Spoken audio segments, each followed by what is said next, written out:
నమస్కారం NS channel కి స్వాగతం।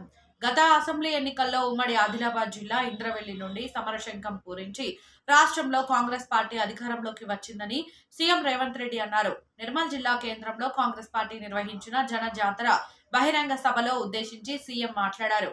పార్లమెంట్ ఎన్నికల్లో మొట్టమొదటిసారి ఆదివాసీ బిడ్డ అత్రం సుగుణను కాంగ్రెస్ టికెట్ ఇచ్చిందని ప్రజలు భారీగా గెలిపించాలని కోరారు। సమరశంఖం